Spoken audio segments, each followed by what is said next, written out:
Brandon, I swear to God, if you walk out on me, I swear I'll do something I regret and it will be on you. You, Brandon. Can you live with that on your conscience? Knowing that I'm going to do something crazy if you walk out that door? Tina squealed while tugging onto Brandon's shirt in desperation.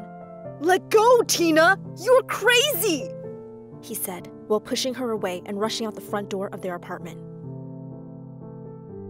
Tina lay there, crying on the ground with her face squished between her legs.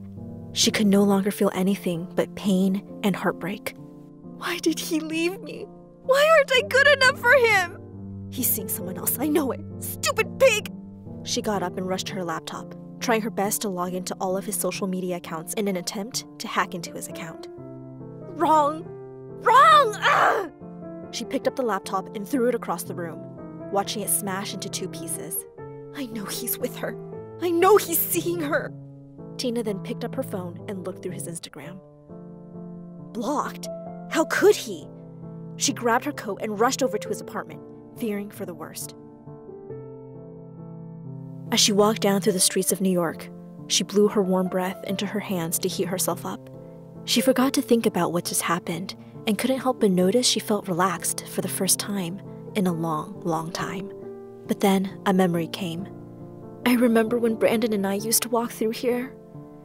She also remembered how sad she felt that day because he called her an insecure person. Never mind that. She snapped out of it and hurried along faster so she could reach Brandon. Just before she approached his place, she saw Brandon's favorite restaurant across the street. They always went there. It was one of many decisions he always made. She peered in, reminiscing about all the good times, before suddenly getting a glimpse of something horrible happening through the corner of her eye. Brandon was sitting there with his best friend, Michelle. They were having a glass of wine at the restaurant bar. Tina felt her heart clench and her stomach begin to wobble. She tried not to fall to the ground right there. I knew it! He always chose Michelle over me to hang out with. He loves her! Tina zipped open her coat and stormed into the restaurant, seeing nothing but red. How could you? Tina, what the hell are you doing here? Did you follow me? No, I came to see you to try to make this right. Do you see what I mean by insecure and crazy, Tina? You're insane. He pulled her outside, looked at her in the eyes deeply, and said, Listen to me, Tina. There's no one I've ever loved more than you. But every day I watch you turn into the most insecure, miserable woman. I didn't even recognize you anymore, and to be honest, it was draining. I'm done, Tina. Please just leave. But Tina didn't leave. She couldn't let it go. That's it! I'm going to Michelle's house and I'm going to confront that homewrecker! 2 hours had now passed. Tina watched Michelle walk back to her apartment and proceeded to follow her as quietly and discreetly as possible. She watched Michelle arrive at her door and go into room 1B. Are you happy with yourself, you homewrecker? Are you happy to be sleeping in my boyfriend's bed? Are you happy you destroyed a perfect relationship? She screamed at the top of her lungs and bashing the edge of Michelle's door. Michelle was horrified. She stood there staring in tears at Tina. Tina, Brandon and I are just friends. In fact, my boyfriend is here right now. Tina catches a glimpse of a guy in the back of the apartment.